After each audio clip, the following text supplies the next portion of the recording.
Casey Thompson, 38, sits quietly at his sister's Federal Honors Gala, invisible among Washington elites.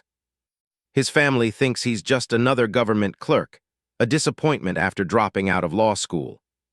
Mom whispers to tablemates about his sister's achievements while avoiding any mention of him.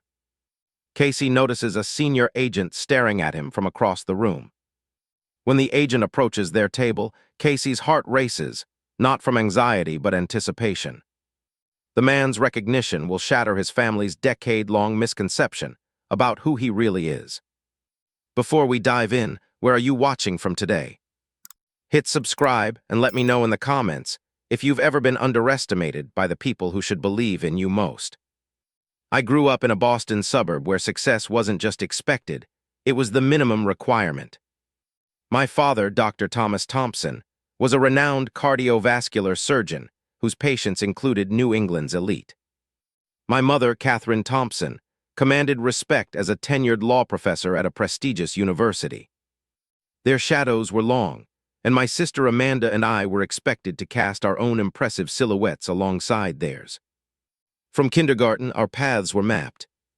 The Thompson children would attend Ivy League universities, pursue respected professions, and accumulate titles and recognitions that would make for impressive holiday newsletter updates. There was never a question of if, only when and which prestigious institution would have the honor of our attendance. Amanda embraced this trajectory like she was born for it. 3 years my senior, she blazed through high school as valedictorian, graduated summa cum laude from an Ivy, and entered law school with a full scholarship. Every achievement was celebrated with dinner parties, announcements, and my mother's particular brand of carefully calculated pride. Of course, Amanda received the clerkship, she would say to her colleagues. We've always known she was destined for greatness. I tried. God knows I tried. I followed the prescribed path to undergrad, maintained respectable grades, and dutifully applied to law schools as expected. I even got accepted to a good one, though my mother made sure to note it wasn't quite as prestigious as Amanda's. But something felt wrong. While constitutional law left me cold, I found myself fascinated by a guest lecture on international security protocols. When a recruiter from a little-known government program approached me after class, something clicked. Here was work with genuine impact, not just prestige. The interview process was intense. Psychological evaluations, aptitude tests, background checks that stretched back to my childhood.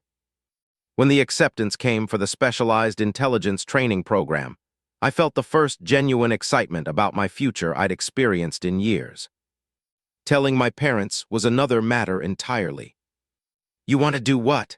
My mother's voice could have frozen boiling water that Sunday dinner.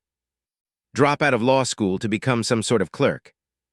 It's not a clerk position, Mom. It's intelligence analysis and operations. I can't explain everything about it, but... You can't explain because there's nothing to explain, she interrupted. You're throwing away your future for some government desk job anyone could do. My father, usually the mediator, simply stared at his plate. His silence hurt more than my mother's words.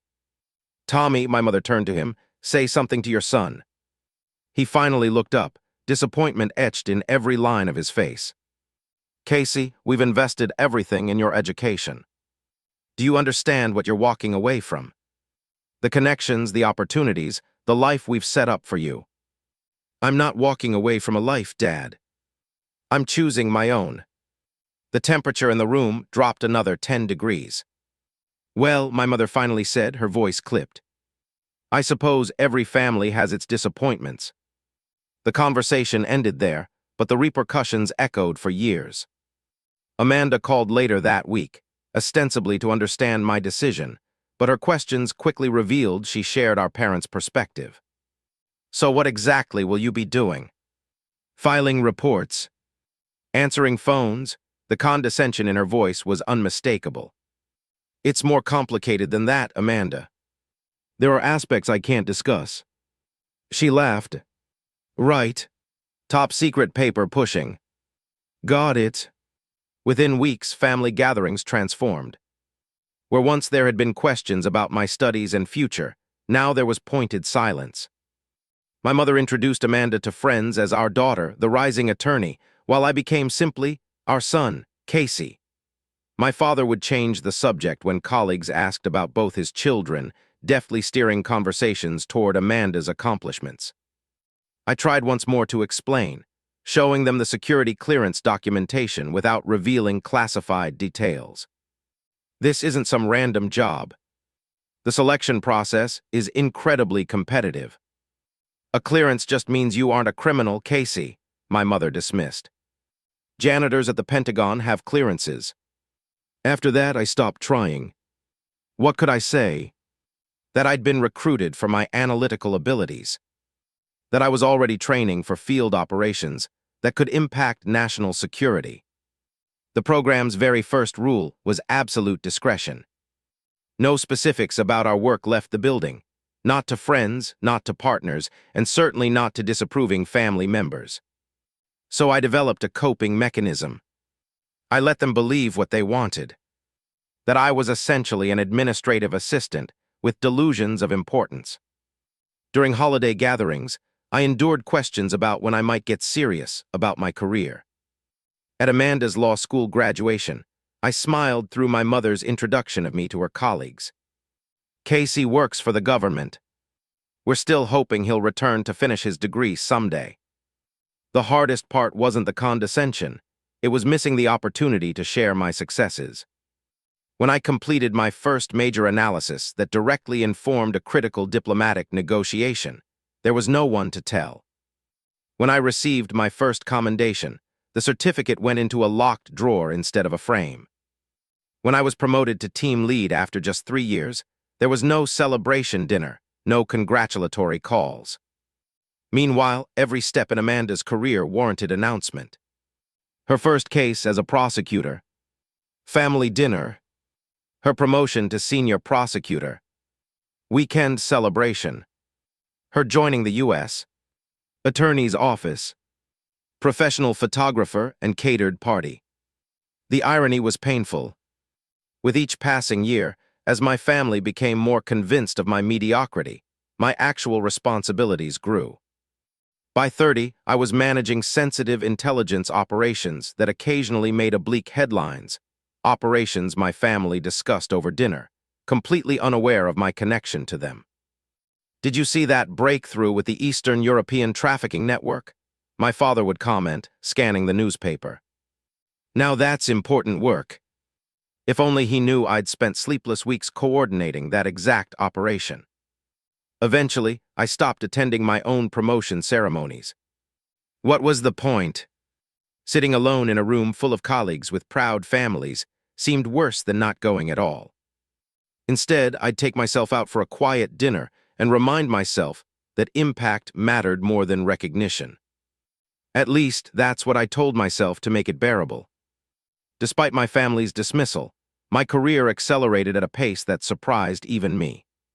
What began as analytical work quickly expanded when my supervisors noticed my aptitude for pattern recognition and behavioral prediction. 6 months into my first assignment, Director Franklin called me into his office. "Thompson," he said without preamble, "your assessment of the Belarusian political climate was spot on. 3 predictions, 3 direct hits." I shifted uncomfortably under his gaze. "Thank you, sir. Just applying the methodology."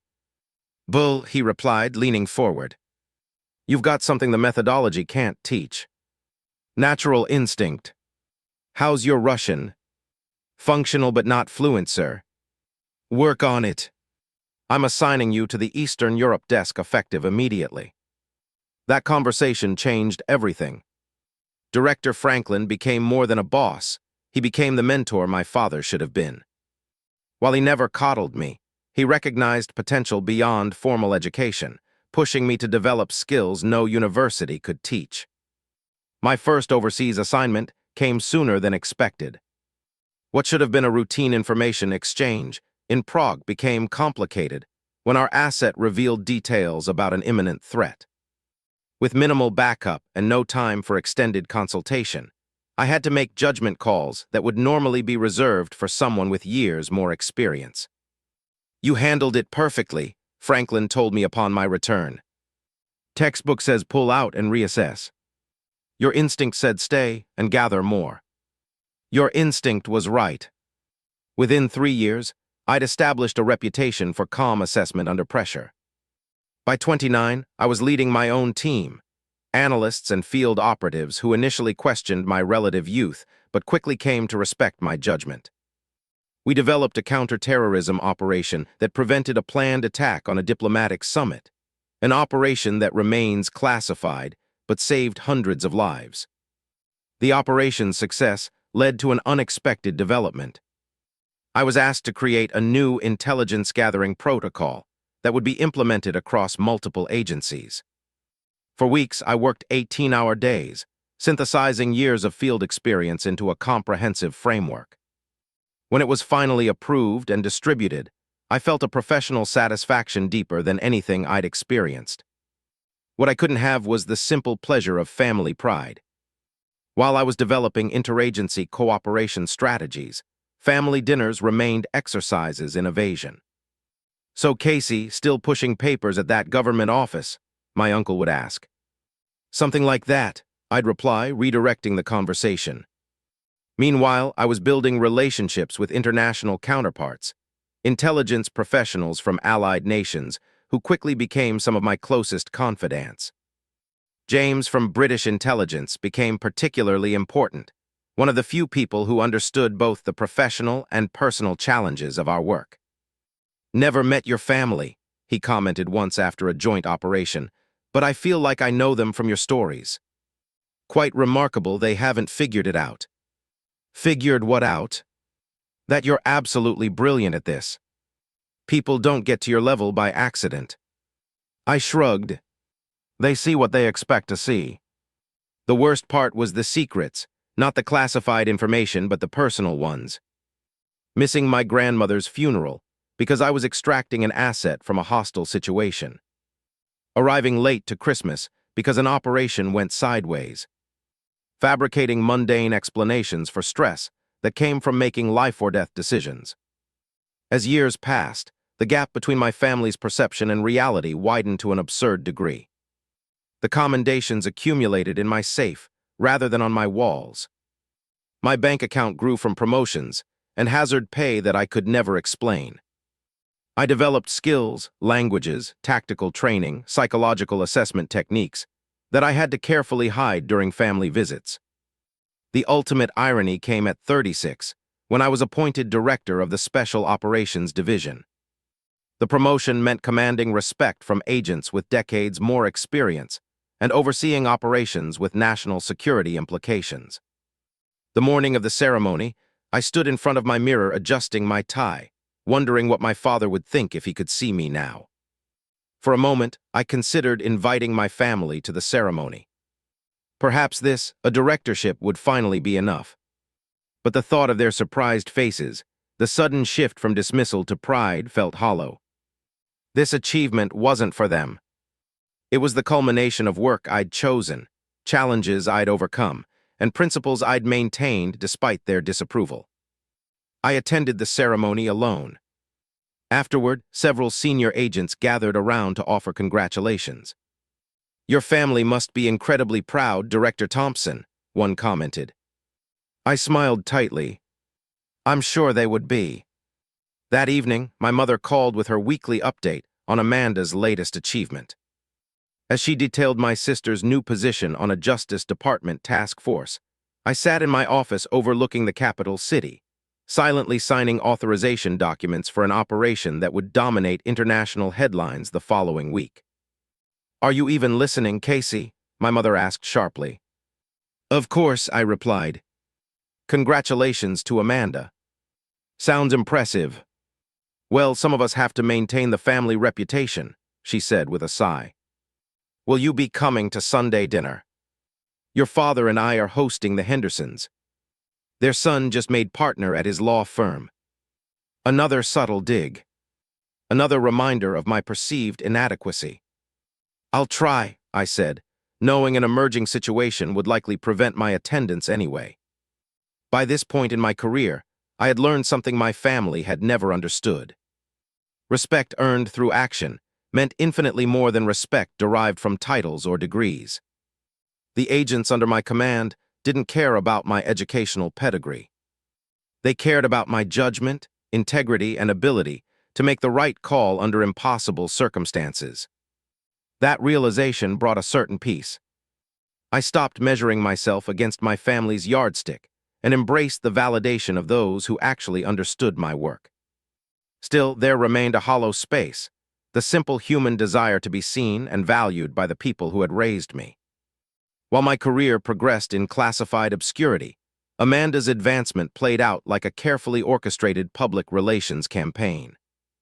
Each step was documented, celebrated, and broadcast through family networks with my mother as her most dedicated publicist. Amanda's path through the Department of Justice was meteoric but predictable. After her clerkship, she landed a position as an assistant U.S.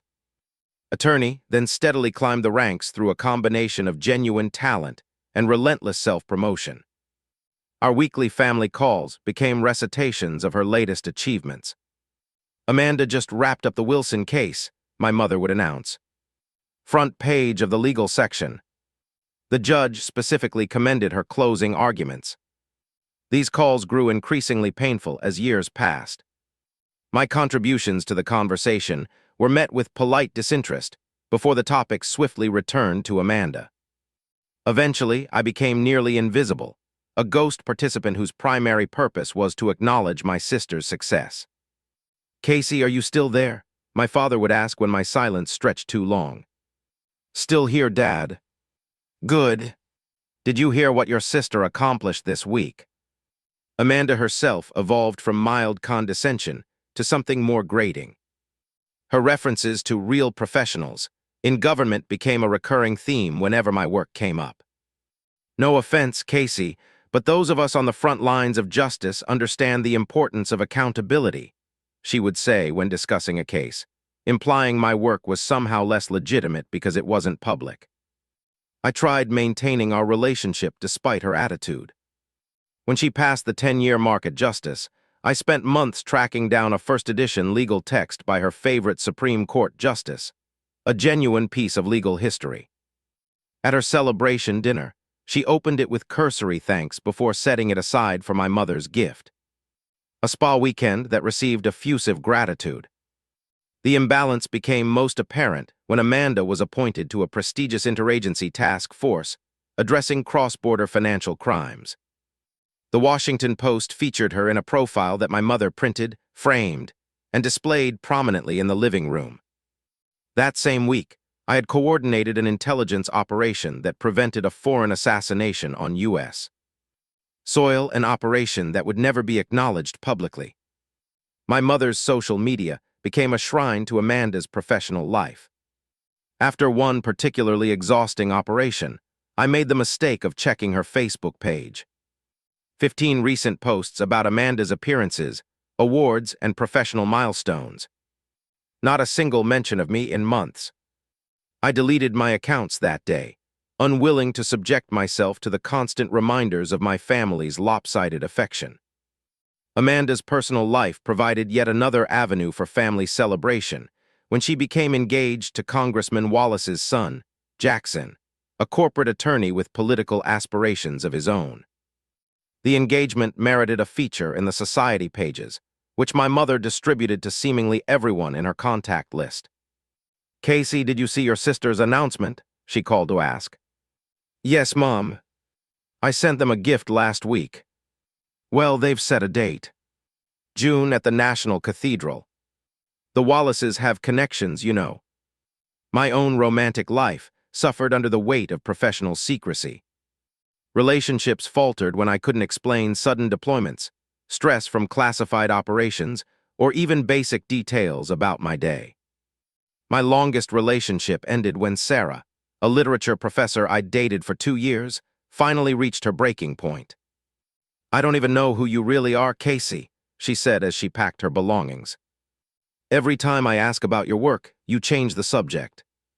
Every time you cancel plans last minute with vague explanations. How are we supposed to build a life on secrets?" I had no good answer then. I still don't. The holiday seasons became particularly difficult. At our traditional Thanksgiving gathering, Amanda dominated conversation with stories of courtroom victories and connections to Washington power players. My mother basked in reflected glory, while my father nodded approvingly. When conversation turned to me, questions were perfunctory at best. "Still at the same office, Casey?" my aunt would ask. "Yes," I'd reply. "Well, that's nice. Stability is important," she'd say before turning eagerly back to Amanda. "Now tell us more about that meeting with the Attorney General." The previous year's Christmas had marked a particular low point. After spending weeks finding a rare vintage fountain pen that my father had once mentioned admiring, I watched him open it with minimal acknowledgement before lavishing praise on Amanda's gift, tickets to a medical conference. Later, in a rare private moment, he looked at me with an expression I still can't forget. "Casey," he said, his voice low, "I've never asked this directly, but will you ever make something of yourself? Your mother and I aren't getting any younger. We'd like to see you find your path before." He didn't finish the sentence, but the implication was clear. I swallowed hard, 37 years old and still seeking parental approval despite my professional achievements. "I'm content with my choices, Dad." He sighed, patting my shoulder with disappointment, so tangible it felt like a physical weight. "I suppose that's something." When Amanda called in March to announce her selection for a federal honors recognition, the family mobilized as expected. The gala would be held in Washington, with representatives from various government agencies and departments attending. "You have to come," she insisted during our rare direct call. "The whole family will be there." "I'm not sure I can get away," I hedged, knowing how these events typically played out. "Casey, it's important to me," she said, her voice taking on the sharp edge it did when she was building a case. "Mom and Dad are renting a place for the weekend. Everyone's making the effort." The guilt trip worked, as it always did. "Fine. I'll be there." "Great," she replied, her voice already distracted. "Just don't wear that tired blue suit from Cousin Rachel's wedding. This is a black-tie federal event with important people." I bit back the response that I regularly briefed people far more important than would attend her ceremony. "Got it. New suit." Little did Amanda know that I already owned multiple custom-made tuxedos for the diplomatic functions my position required. Another detail of my life, invisible to my family. After ending the call, I sat in my secure office, surrounded by evidence of a career my family couldn't begin to imagine, and wondered if this event would be any different from the dozens of family gatherings before it. Something told me it would, though I couldn't have predicted exactly how. Preparing for Amanda's gala required more than selecting appropriate attire. It demanded mental fortification for the inevitable family interactions. I blocked time between intelligence briefings to center myself, treating the upcoming event with the same tactical preparation I would a sensitive operation. The day before my departure for Washington, James stopped by my office. As one of the few people who knew both my professional standing and personal situation, he'd become something of a confidant over the years. "All set for the family gauntlet?" he asked, leaning against the doorframe. I sighed, closing a classified file. "As ready as I'll ever be." "You know," he said carefully, "you could end this charade. Your position's not as classified as it was in the early days. A general acknowledgement wouldn't breach protocol." The suggestion wasn't new. We'd had variations of this conversation before. "It's not about protocol anymore," I admitted. At this point, revealing the truth would force them to confront years of unfair judgment. It would be uncomfortable for everyone. More uncomfortable than continuing to be treated like the family disappointment. I had no good answer. After a decade of misdirection, the path of least resistance was maintaining the status quo. The family had their narrative. Disrupting it now seemed more trouble than it was worth. "Just something to consider," James added before leaving. "Sometimes clearing the air, however painful initially, is better long-term." His words echoed as I selected my attire for the gala, not the department store suit my family would expect, but a meticulously tailored tuxedo from the same London tailor who dressed heads of state. Small rebellion, perhaps, but it provided some satisfaction. I arrived in Washington the day before the ceremony, opting for a hotel rather than staying at the house my parents had rented. The decision had prompted a disappointed call from my mother. "We specifically got a place with enough room for everyone," she said. "Amanda will be hurt if you're not there." "I have early meetings," I lied. "The hotel is more convenient." In truth, I needed space, a neutral territory to retreat to when family interactions became overwhelming. We agreed to meet for breakfast the morning of the gala. I arrived at the rental house to find my parents, Amanda and her fiancé Jackson, and my aunt and uncle already gathered around the dining table. My entrance barely interrupted their animated discussion of Amanda's upcoming recognition. "Casey, finally," my mother said, glancing at her watch, though I was precisely on time. "Grab yourself something to eat. We were just discussing the seating arrangements for tonight." Before I could even serve myself coffee, Amanda handed me a stack of garment bags. "Would you mind taking these upstairs? They need to be hung properly before tonight." Not even a greeting, just immediate delegation to service tasks. I took the bags without comment, ignoring Jackson's poorly concealed smirk.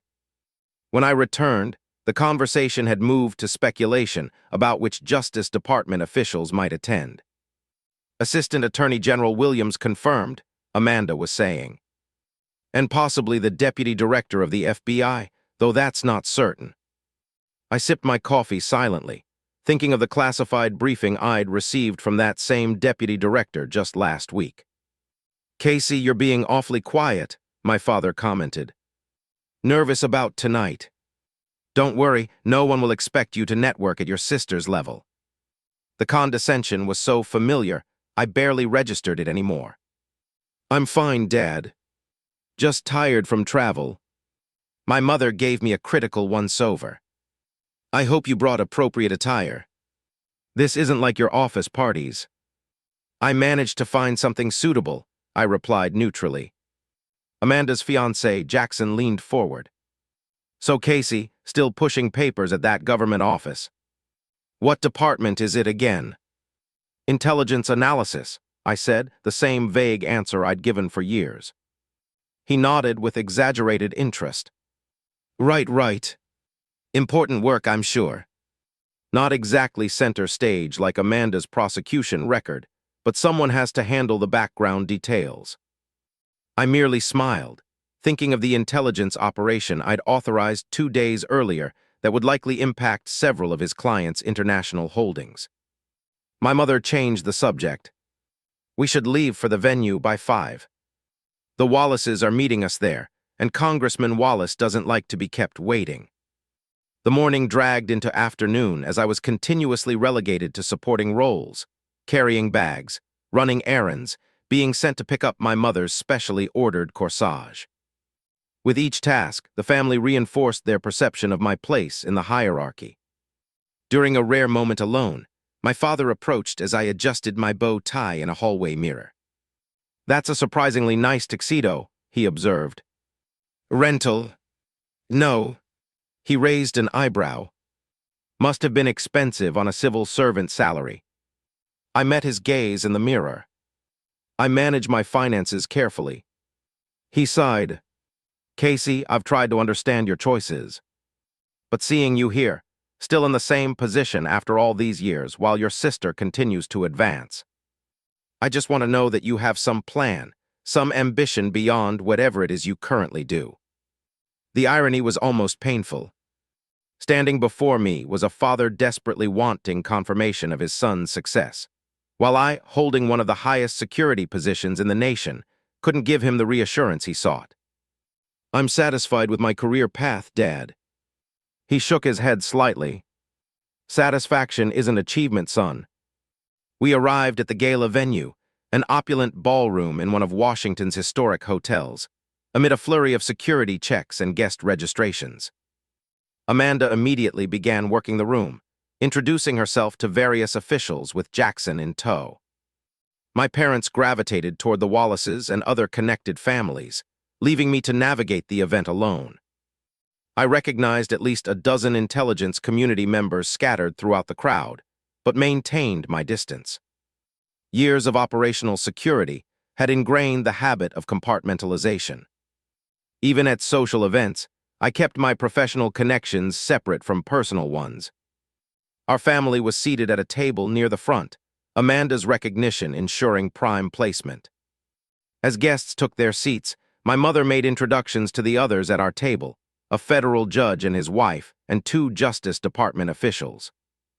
"Our daughter Amanda is being honored tonight," she said proudly before gesturing vaguely in my direction. "And this is our son Casey. He works for the government as well." The judge nodded politely before turning his attention back to Amanda, who launched into an animated discussion of her recent casework. I sipped my water, scanning the room out of professional habit. That's when I noticed Special Agent Rodriguez watching me from across the room. A senior field operative who'd been part of a joint task force I'd overseen the previous year, Rodriguez was not someone I'd expected to see here. His expression of surprised recognition sent a ripple of unease through me. As the ceremony's first portion began, I calculated scenarios and responses. If Rodriguez approached, how would I handle the inevitable questions from my family? After years of carefully maintained separation between my professional and personal lives, was I prepared for those worlds to collide? The thought created equal parts anxiety, and if I'm being honest, a tiny flicker of anticipation. To be seen, truly seen, after years of invisibility within my own family. The prospect was both terrifying and temptingly cathartic. Amanda leaned over during the opening remarks. "Try to look interested," she whispered. "There are important people watching." I suppressed a laugh at the unintended accuracy of her statement. There were indeed important people watching, just not in the way she imagined. As the evening progressed toward the presentation of honors, I considered making an early exit. I'd fulfilled the familial obligation by attending. Disappearing before any potential professional recognition would maintain the status quo. The easy path, the familiar path. But something kept me in my seat as the Master of Ceremonies announced the commencement of the awards presentation. Perhaps it was James's parting advice. Perhaps it was simply fatigue with the decade-long charade. Whatever the reason, I remained seated as Amanda's name was called, watching her ascend to the stage with practiced poise to accept her recognition. And I waited with mounting tension for the inevitable moment when my carefully separated worlds would finally, catastrophically collide. Amanda accepted her award with the polished grace of someone accustomed to public recognition. Her acceptance speech hit all the right notes: humble acknowledgement of colleagues, appropriate gratitude to mentors, and just enough personal triumph to satisfy our parents' expectations. From my seat, I could see my mother dabbing at tears of pride, while my father beamed with unmistakable satisfaction. "We are so blessed," my mother whispered to the judge's wife as Amanda concluded her remarks. "She's always been extraordinary." Despite everything, I felt genuine happiness for my sister. Whatever our complicated relationship, her achievements were real and earned. I applauded sincerely as she returned to our table, award in hand. "Beautifully done," my father told her, rising to pull out her chair. "That was perfect, darling," my mother added, squeezing Amanda's hand. Amanda accepted the praise with practiced modesty before turning to me with raised eyebrows. "Well, congratulations," I said simply. "You earned it." She seemed momentarily caught off guard by my sincerity, before Jackson reclaimed her attention with effusive compliments. As the ceremony transitioned to an intermission before dinner service, my mother engaged the tablemates in animated conversation, strategically highlighting Amanda's accomplishments. "We always knew she would excel," she told them. "Academic honors from childhood, then law review, now this recognition. It's wonderful when children find their proper path." She paused, glancing briefly in my direction. "At least one of them." The comment wasn't meant to be overheard, but the judge's wife caught my eye with a sympathetic glance. I simply smiled, long accustomed to such remarks. I was considering a brief escape to the lobby when I noticed Special Agent Rodriguez making a direct line toward our table. His military posture and purposeful stride immediately set him apart from the mingling guests. I straightened instinctively, years of training kicking in as I prepared for whatever was about to unfold. Rodriguez stopped directly across from me, his expression shifting from uncertainty to confirmation. To my family's confusion, he stood at attention, a gesture of respect that seemed wildly out of place given their understanding of my position. "Director Thompson," he said, his voice carrying over the ambient conversation.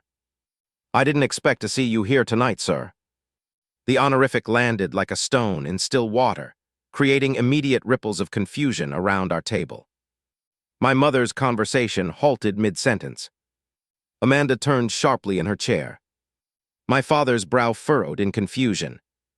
"At ease, Rodriguez," I replied quietly, acutely aware of the sudden attention. "Director," my mother repeated, her voice conveying complete bewilderment. She looked between Rodriguez and me, as if trying to identify a practical joke. "I think you must be confusing my son with someone else." Rodriguez maintained his formal bearing. "No confusion, ma'am. Director Thompson led our division for the past 2 years. I served under him in Operation Northern Light. The operation name, a classified mission that had neutralized a significant security threat, was familiar to everyone in intelligence circles but meaningless to civilians. Nevertheless, the authoritative way Rodriguez delivered the information left little room for dismissal. "Casey," Amanda's voice held a note I'd never heard before, uncertainty mixed with dawning realization. Rodriguez continued, seemingly unaware of the bomb he'd detonated in my family dynamic. "Sir, your decision to extract the team rather than pursue secondary objectives saved all our lives. I never got to thank you properly after the debrief." A heavy silence fell over the table.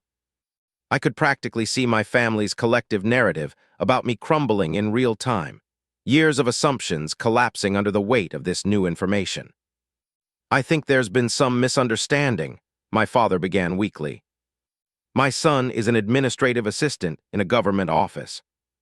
Before Rodriguez could respond, another figure approached our table, Deputy Director Griffin from the National Intelligence Division. Griffin, unlike Rodriguez, immediately read the tension at the table and approached with more diplomacy. "Casey," he said, extending his hand. "Didn't know you'd be here tonight. Your sister's the honoree, I take it." I nodded, accepting his handshake. "That's right." My mother found her voice. "You know my son." Griffin smiled politely. "Of course. We've worked closely for years. Your son is one of our most valuable assets."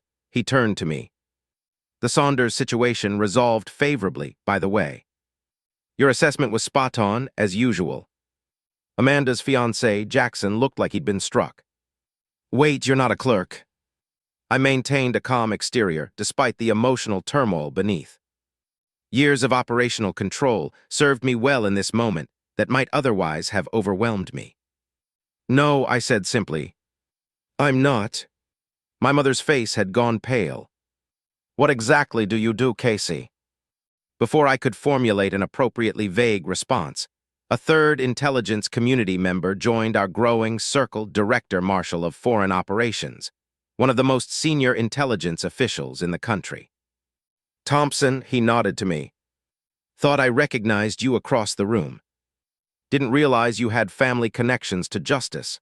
He glanced at Amanda's award. "Congratulations to your sister." The presence of these 3 high-ranking officials, all showing clear deference to me, created a picture my family couldn't rationalize away. The years of dismissal, condescension, and pity were being systematically dismantled by each new interaction. "You're actually a director?" my father finally asked, his voice uncharacteristically small. "Yes," I answered simply. "Of what exactly?" Amanda pressed, her prosecutor's instincts pushing for specific information. "Intelligence operations," I replied, deliberately vague. Marshall, misreading the situation as mere family curiosity, added helpfully, "Casey runs one of our most critical divisions." Youngest director in the department's history, actually. My mother's hand trembled slightly as she set down her wine glass. How long have you been in this position? 2 years as director. I was deputy director before that. Rodriguez, still standing nearby, couldn't resist adding. Sir, your analytical model for threat assessment has been implemented across 3 agencies now. They're teaching it in training. The table had fallen completely silent. Even the judge and his wife were watching the unfolding revelation with fascinated attention. Jackson's earlier smug expression had transformed into something approaching alarm, as if recalculating every dismissive comment he'd ever made in my presence. Amanda looked stunned, her professional composure cracking for perhaps the first time in her adult life.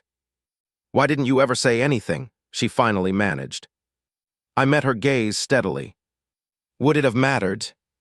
The simple question hung in the air, carrying the weight of years of judgment and dismissal. No one at the table seemed able to formulate a response.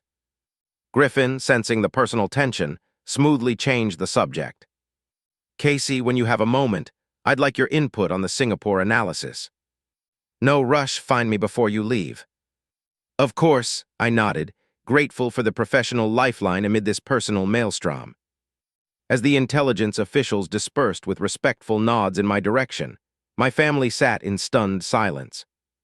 The carefully constructed narrative they'd built about me, the underachieving son, the career disappointment, the government clerk, had been shattered beyond repair in the space of 5 minutes. My mother recovered first, her social instincts kicking in as she turned to the judge and his wife.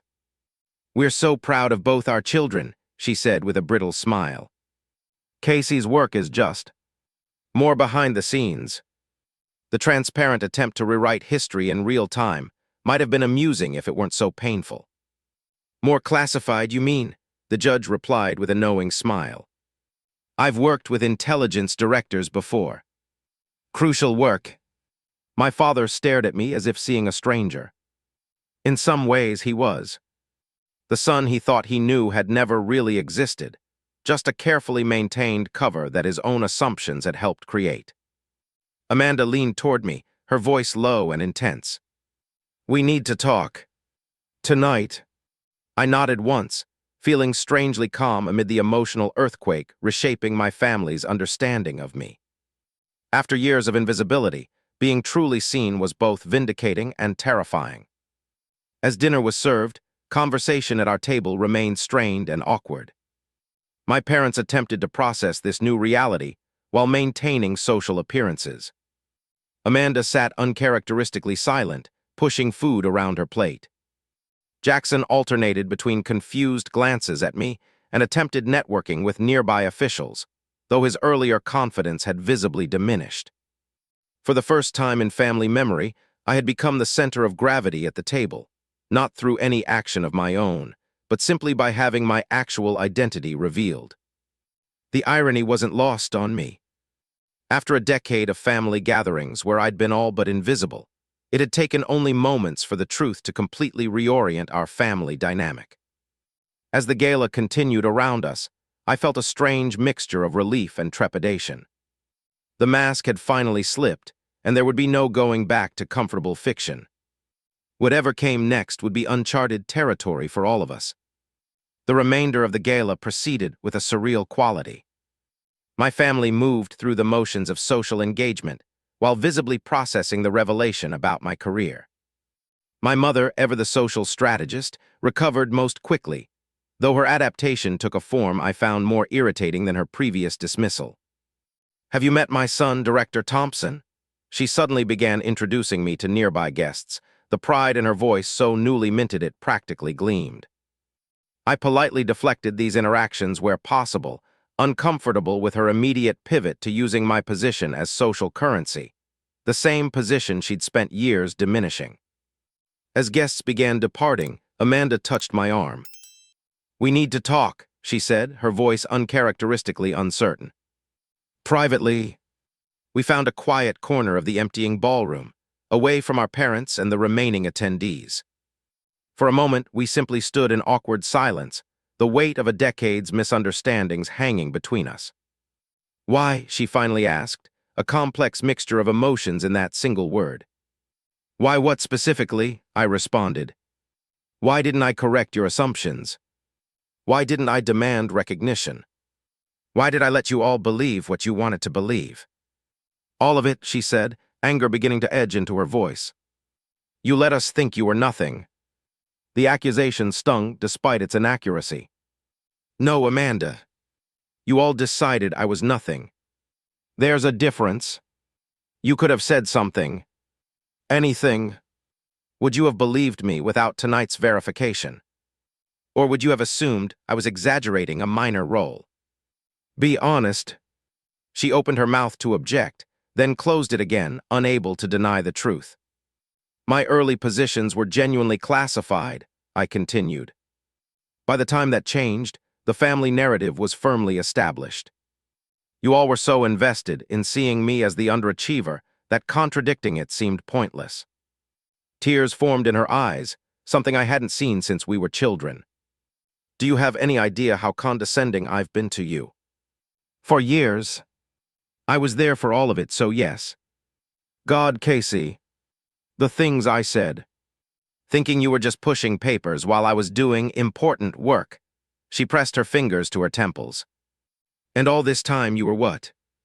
Running intelligence operations. Making decisions that actually mattered.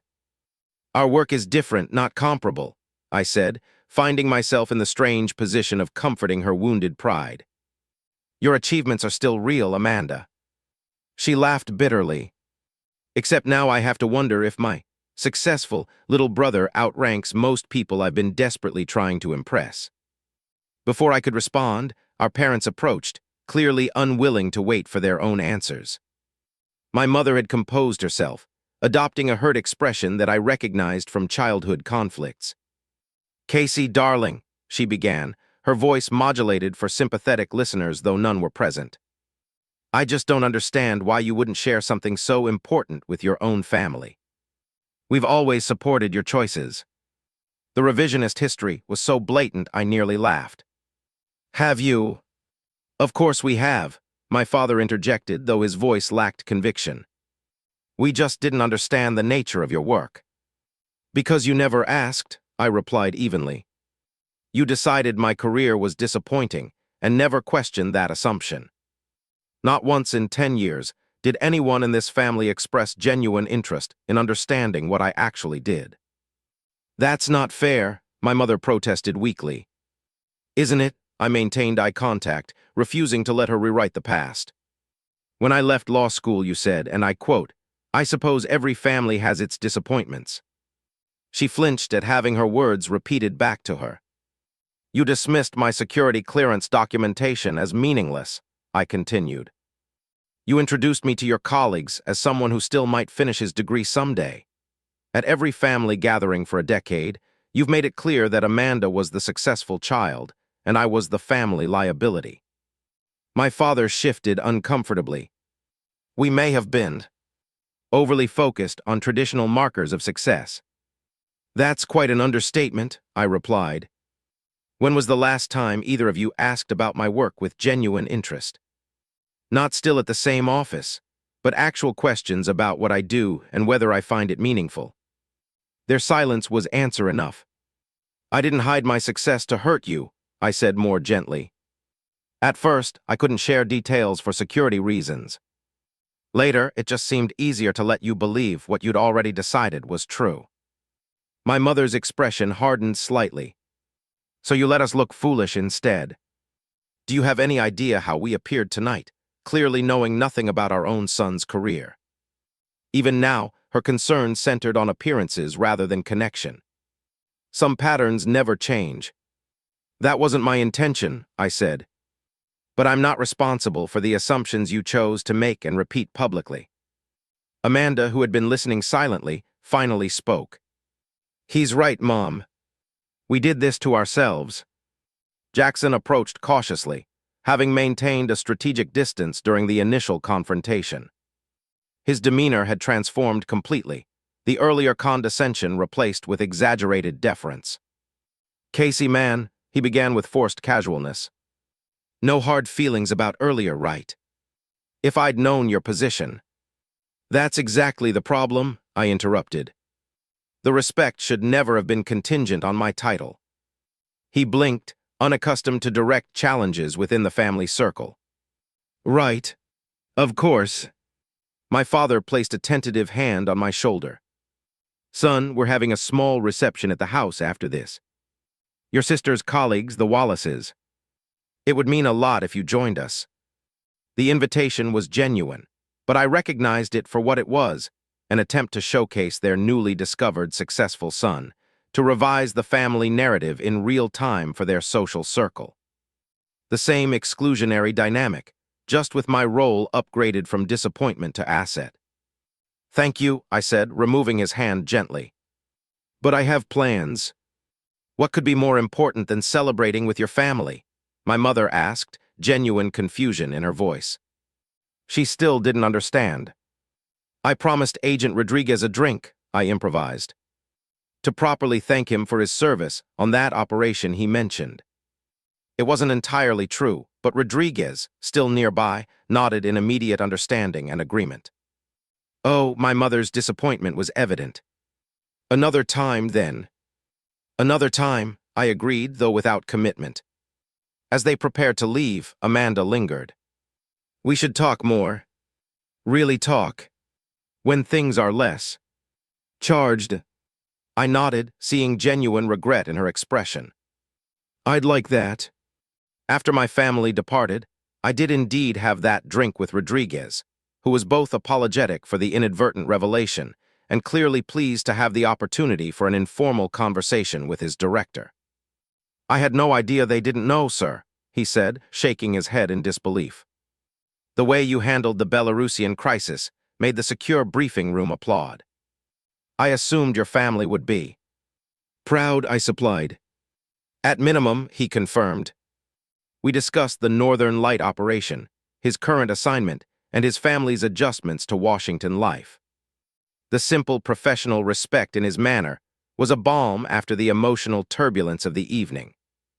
Later in my hotel room, I called James. So, he asked without preamble, did the worlds collide? Spectacularly, I confirmed, recounting the evening's revelations. About bloody time, he said when I finished. How does it feel? I considered the question seriously. Complicated. Liberating and painful simultaneously. What happens next? I'm not sure, I admitted. 10 years of family mythology doesn't disappear in one evening. A knock at my door interrupted our conversation. Through the peephole, I saw Amanda standing alone in the corridor, still in her evening gown but with her hair now loose around her shoulders. I need to go, I told James. My sister's here. Good luck, he replied. Remember, this is your chance for a reset, not just forgiveness. I opened the door to find Amanda looking uncharacteristically vulnerable. Can I come in? She asked. I left the after-party. Couldn't stand all the fake smiling. I stepped aside to let her enter. For several minutes, we sat in silence, two professional communicators suddenly at a loss for words with each other. I've been awful to you, she finally said, her voice barely above a whisper. Not always, I offered generously. Just consistently dismissive. A surprised laugh escaped her. Your capacity for understatement remains intact, her expression sobered. Seriously, Casey. I've been thinking about every interaction we've had for the past decade, and I'm horrified. The condescension, the assumptions. We all played our assigned roles, I said. I could have pushed back harder. Why didn't you? Just to avoid conflict. I considered my answer carefully. Partly security concerns initially. Later, I guess I figured if I had to convince my own family of my value, then their approval wasn't worth having. She winced. That's fair but painful to hear. The truth often is. So where do we go from here? She asked, the question hanging between us like a fragile thing. I don't know, I answered honestly. But I'd like to try something different. Something based on who we actually are, not who everyone thinks we should be. She nodded slowly.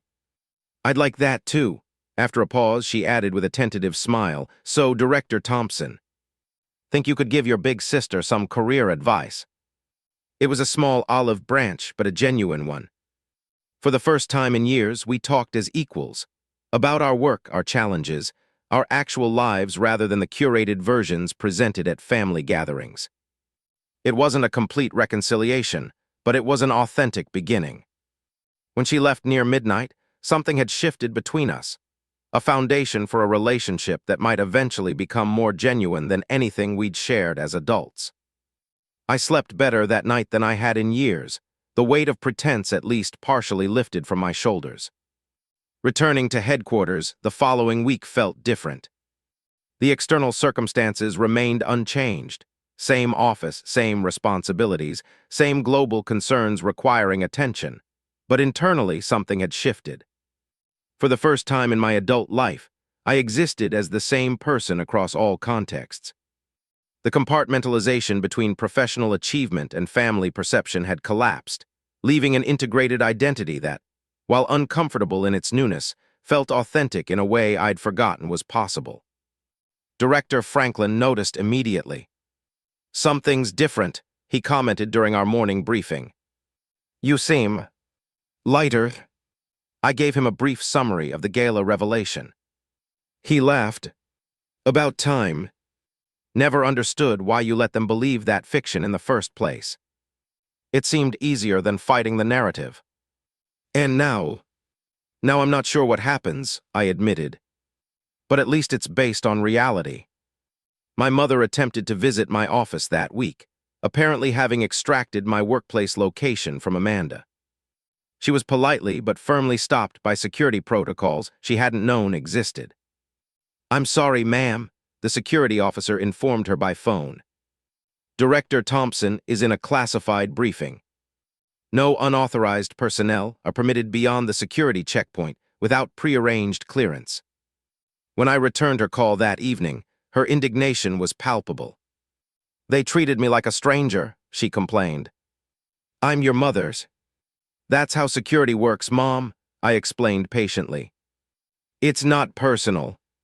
Even the Secretary of State follows protocols when visiting." "Well, I wanted to take you to lunch," she said, her tone suggesting this should have overridden national security concerns. "To talk about everything. Your father and I have been discussing how we might have misunderstood certain aspects of your career." The understatement was remarkable in its inadequacy. "I appreciate that," I said carefully. "But maybe we should start with dinner at my place next time you're in town. Something private." "We could come this weekend," she suggested immediately. "I'm afraid I'll be unavailable," I replied, grateful for the legitimate operational commitment that prevented a rushed reunion. "Let's aim for next month when things are calmer." That necessary distance allowed me to establish boundaries before our next interaction. When my parents did visit 3 weeks later, I had prepared both physically and emotionally, my apartment reflecting my actual taste and achievements rather than the minimal bachelor existence they might have expected, my mind clear about how much I was willing to accommodate their revised narrative. Dinner was initially awkward. My mother vacillated between excessive interest in my work, much of which I still couldn't discuss, and attempts to reframe the past decade as a simple misunderstanding. "We always knew you were doing important work, Casey," she claimed as we settled at the table. "We just didn't understand the scope." I set down my fork. "Mom, that's simply not true. You consistently described my career as disappointing. Let's not rewrite history." My father cleared his throat uncomfortably. "Your mother is trying to make amends, Casey." "I appreciate that," I said. "But amends start with acknowledging what actually happened, not creating a more comfortable alternate version." "Fine," my mother said, her voice tightening. "We were dismissive and judgmental. We valued visible achievement over substance. We compared you unfavorably to your sister for years." "Is that what you need to hear?" "Only if it's what you need to say," I replied calmly. "I've made peace with our history. What matters now is whether we can build something different going forward." My father looked at me with new eyes. When did you become so centered? I smiled slightly. Probably around the time I was making decisions that affected national security. Puts family tension in perspective. The conversation gradually eased as we established new patterns of interaction. I shared what I could about my work while maintaining appropriate security boundaries. They spoke of their lives with less emphasis on status markers. By dessert, we'd found a tentative new equilibrium, not perfect, but more honest than anything we'd shared in years. Amanda's evolution proved more genuine. We began meeting monthly for coffee, gradually rebuilding a relationship based on mutual respect rather than comparison.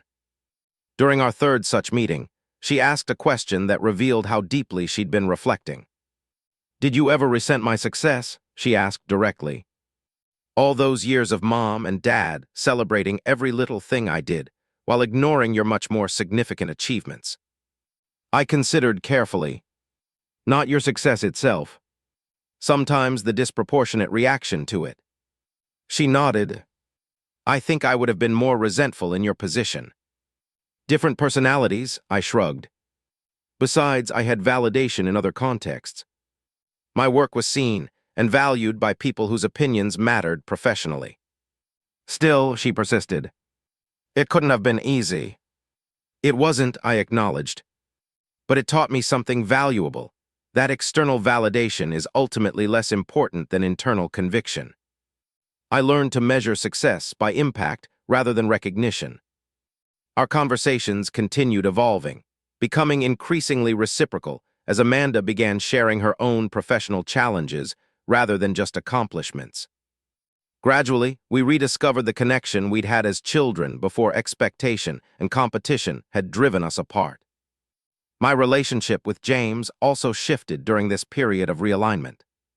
What had been primarily a professional friendship deepened, as I found myself able to integrate my personal and professional identities. During a weekend hike outside the city, our conversation turned to the future. "Ever think about coming out to your family?" he asked casually as we rested at a viewpoint. The double meaning wasn't lost on me. My sexuality had been yet another aspect of myself, compartmentalized away from family knowledge, not from shame, but from the same instinct that had hidden my professional achievements. Why invite judgment on any front? "Actually, yes," I admitted. "It seems ridiculous to finally be honest about my career, but still hide who I am in other ways." He smiled. "Integration suits you, Casey." The final family gathering of that transformative year brought everything full circle. Thanksgiving dinner, traditionally a showcase for Amanda's achievements, became something different, a more balanced celebration of all family members. When I arrived with James as my partner, there was momentary surprise but no rejection. My mother, to her credit, adapted quickly. "James, we've heard so much about you," she said, welcoming him with genuine warmth. Another small untruth. I had barely mentioned him, but one born of inclusion rather than exclusion. During dinner, my father asked about an intelligence operation recently in the news. "Were you involved in that, Casey?" he asked, genuine interest in his voice. "I can neither confirm nor deny," I replied with a smile, "but I appreciate the question." Translation: "Absolutely yes," Amanda stage whispered to James, who laughed. Later, as we helped clear the table, my father spoke quietly. "I was wrong about you, Casey. For many years. I'm sorry for that." The simple acknowledgement meant more than any elaborate apology could have. "We're finding our way now," I replied. "That's what matters." 2 months later, I received a major intelligence community award for the operational framework I'd developed. Unlike previous recognitions, I didn't hide this one away. Instead, I invited my family to the ceremony, not for validation, but as witnesses to a life they were only beginning to understand. Watching them in the audience, I reflected on the strange journey that had brought us here. The liberation I'd found wasn't in their recognition, but in no longer needing it as I once had. The person they now saw, accomplished, confident, complete, had always existed beneath the labels they'd applied. True success, I'd learned, isn't measured in titles or recognition, but in impact, both professional and personal. My work had protected countless lives, while my personal journey had taught me the value of authenticity over approval. Both lessons had been hard-won but transformative. As I accepted the award and gazed at my family's genuinely proud faces, I realized the most profound freedom comes not from being seen by others, but from fully seeing yourself, and having the courage to live from that truth, regardless of external validation. The walls we build to protect ourselves often become our prisons. Sometimes the greatest act of self-respect is letting them fall, allowing others to finally see who we've been all along. Has your family ever misunderstood or underestimated you? How did you handle it? Share your story in the comments below. And if this resonated with you, please like, subscribe, and share this video with someone who might need to hear that their value isn't determined by others' recognition. Thank you for listening to my journey, and remember, sometimes the quietest person in the room is the one with the most to say.